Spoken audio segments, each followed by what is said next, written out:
Okay, so now that you've seen that, let's just go ahead and recap. So right now I have wit in front of me, actually.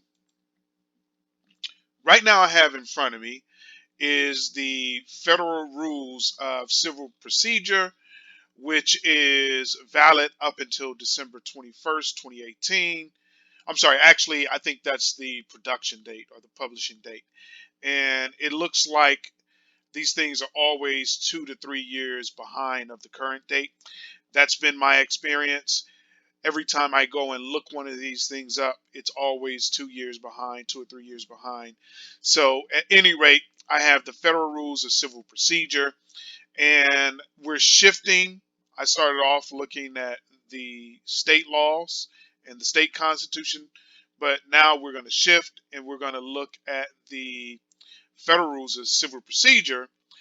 And I probably, in hindsight, I probably should have done all these videos with the Federal Rules of Civil Procedure because that's pretty much the standard. Most states are going to adhere to the standard in some form or fashion.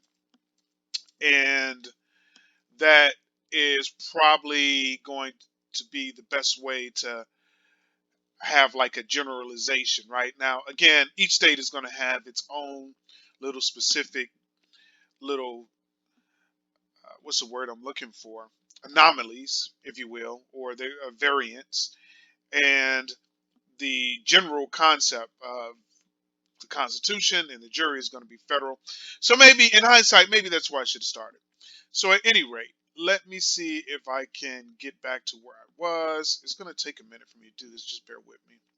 Okay, so basically, Rule 47 is what we're looking for, and it's basically called selected jurors.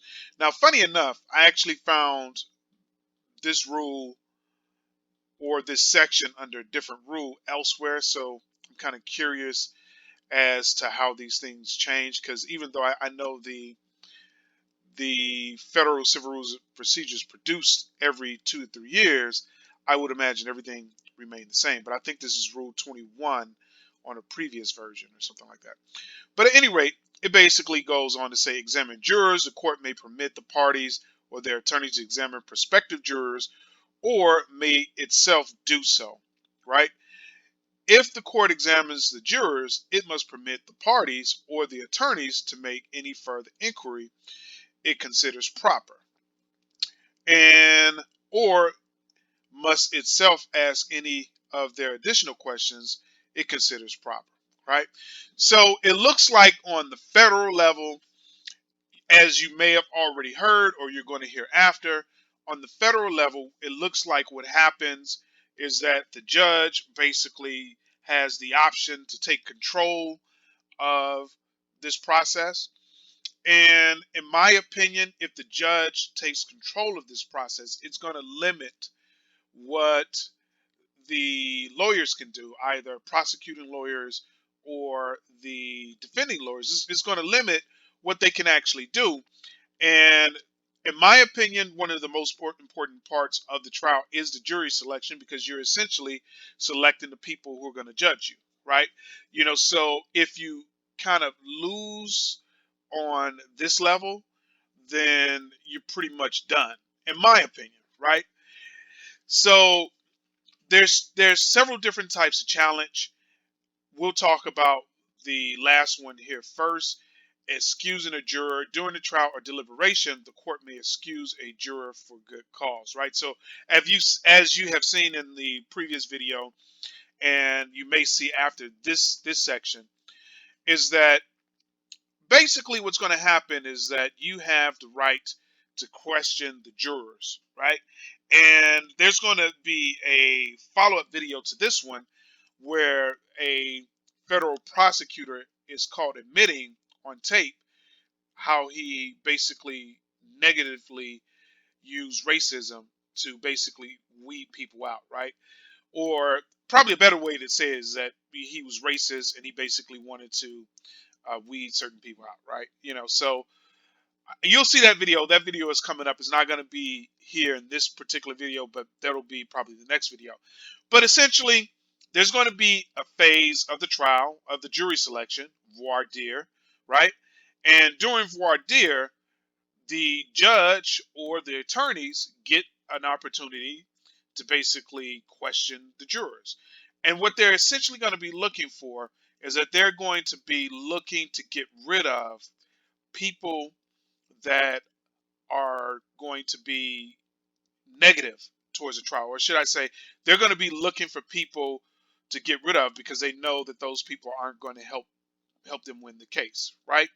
But they can't say, "Hey, I want to get rid of this guy because I don't like him," or I want to get rid of this guy because he doesn't seem like he's going to be sympathetic to my cause." They can't do it that way, So the only way that they can actually do it, from my understanding, is that they have to have to find a cause for getting rid of the potential juror. So this is pretty much going to be an overlay for the underplay, in the sense that you've already identified a juror that you don't like and you want to get rid of, right? Because you think this guy is going to vote against you. So now what you're looking for is that you're going to use some tools, or you're looking, as a lawyer, you would be looking to use certain tools in the line of questioning to basically find a reason, say, to tell a judge, well, hey, we need to get rid of this particular juror because he's uh, prejudiced or he's biased, or we need to get rid of this particular juror for some other reasons. What reasons, I really don't know yet because I'm just getting into this. But bias is one of the good reasons of getting rid of a juror. And if we reflect on the past videos that we basically watch, or the ones that I produce, there's also other reasons where you could get rid of a juror. Maybe you think that they don't have sound judgment, or maybe you don't think that they have integrity, right? So go back and watch that video, which is the video before this, and we talk about reasons of why the potential person could be excluded from being a juror.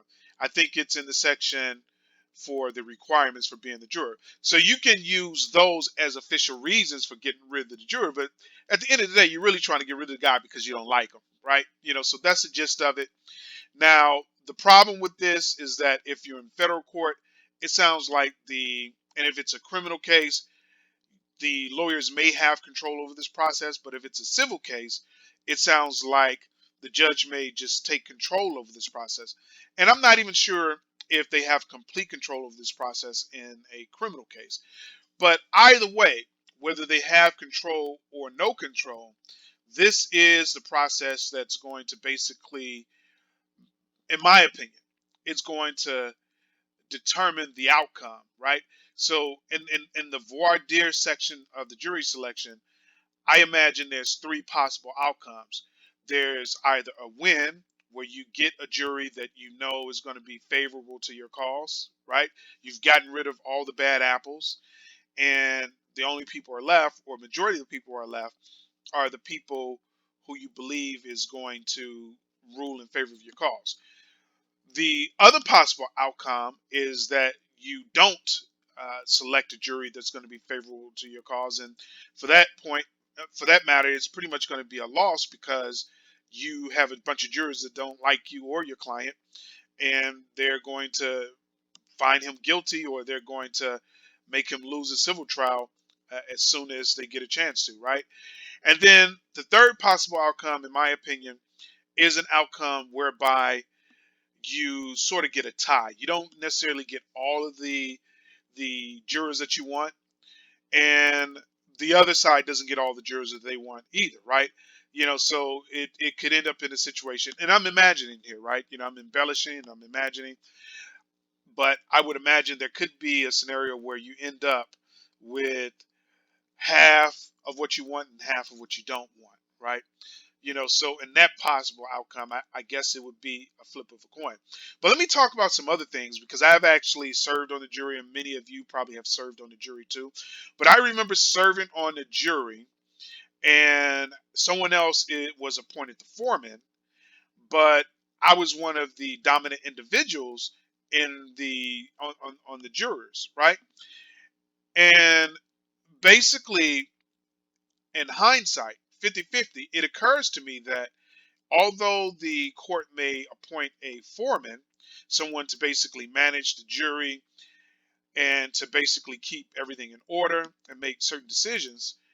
There's also dominant and passive individuals in the jury, right? Just like anything else in society, whenever you have a group of people, you're going to have some dominant people and you're going to have some passive people. And there's nothing wrong with being dominant and there's nothing wrong with being passive, right? But I would say that if you have a situation, well, let me back up. You can have a situation where the person who's appointed as the foreman may not necessarily be the dominant person in the jury, and that could make for an interesting situation because essentially the foreman is there is to kind of keep order and to make certain calls. But if there's another dominant individual or more, a couple of dominant individuals, they're pretty much going to make the call for the foreman, and the foreman is just basically just going to be a puppet at that point, right? So just thought I'd throw that in there. I'm not sure how it's important and why it's important. It just, for whatever reason, from my experience, I wanted to throw that in there. But I think that in that situation, it really wouldn't matter who the foreman is because there are dominant individuals in the jury pool that are going, not in the pool, but in actual jury that's going to control the flow of the case, right? So fear not, if you don't get a chance to get rid of the people that you want for good cause, then there's also another opportunity to get rid of some of the jury members, and it's basically called the peremptory challenge, right? And you've already seen them talk about the peremptory challenge. I'm going to talk about it again because I think it's important and I really want to kind of drill it home. But basically, the federal law says the court must allow the number of peremptory challenges provided by 28 USC 1870, right? So let's have a look. So 28 US Code 1870 challenges, basically it says in civil cases, each party shall be entitled to 3 peremptory challenges. Several defendants or several plaintiffs may be considered a single party for the purposes of making challenges, or the court may allow additional peremptory challenge and permit them to be exercised separately or jointly. All challenges for cause or favor, whether to the array or panel or to the individual jurors, shall be determined by the court, right?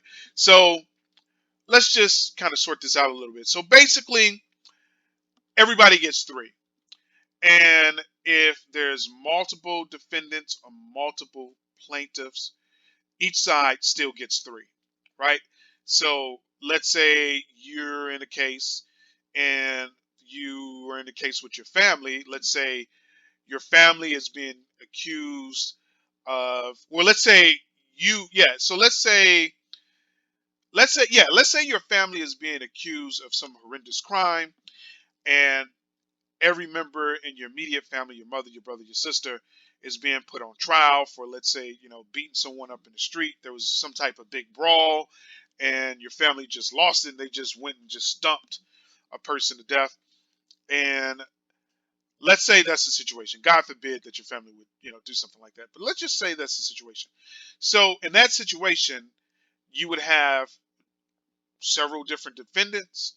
And just because you have, let's say, mom, dad, son, daughter, just because you have 4 people, all those 4 people are being considered as one individual, and they all get 3 peremptory challenges, right? And then the same for the plaintiffs, right? So the thing about the peremptory challenge is that you don't need a reason to get rid of a juror. You can just say, nope, I don't, you don't even have to say anything. You can just say, I want to get rid of him, her, and him. And that's it, right? So basically you get 3 of those. They're, I would say, get out of jail free cards, but that's probably really not the good analogy, the best analogy here. But you get a chance to remove 3 potential jurors right off the bat. So that's pretty much it for this video. I really wanted to cover the peremptory challenges and the removing the jurors for cause, just so that everyone understands that there are there are specific ways of getting rid of jurors. Oh, and I'm sorry, hold on a second. So, as we read in the other in the on the Federal Civil Rules of Procedure, you and here as well, you can have additional peremptory challenges, right? If the judge allow it. At this point, I'm not sure what conditions the judge would allow a peremptory challenge, additional peremptory challenge, meaning you've already used 3, but let's say for some reason you want to have one more to get rid of another juror. It looks that like that's allowable. I could, do some more research, digging deep to figure out why or under what condition this could happen. If you guys want that information, let me know. Leave questions and comments below. And then, of course, with the questioning, I would imagine, or dismissing jurors for cause, I would imagine that there's no limit to dismissing jurors for cause. And that's my imagination here, right? So long as you have a really good cause, right? So if you can eliminate 14 jurors and you have very solid causes, I would imagine there's nothing the judge can do about it because you've had very solid causes and you basically wanted to dismiss those jurors, right? But obviously, like with anything else, there's going to be an eye out for an abuse. So I'm pretty sure the judge is not going to allow you to just to randomly use the for cause, and the other side isn't going to let you do that either. Just randomly eliminate people for cause when you really have no cause or you have frivolous claims for eliminating people, right? So that's it. The next video, we're going to potentially look at racism, and we're also going to look at the one FBI agent who was basically caught on tape. I think it's actually a training video of how he actually said that, he basically uses racism. And I'm paraphrasing in lack of a better word, but basically racism is a method that he used to eliminate black people because of certain reasons. I don't want to spoil the video, but we'll get into that. He basically eliminates black people for a specific reason, and we'll get into that in the next video. So that's it. Definitely leave your questions, comments, and concerns below. Thanks for watching. Please like, share, and subscribe.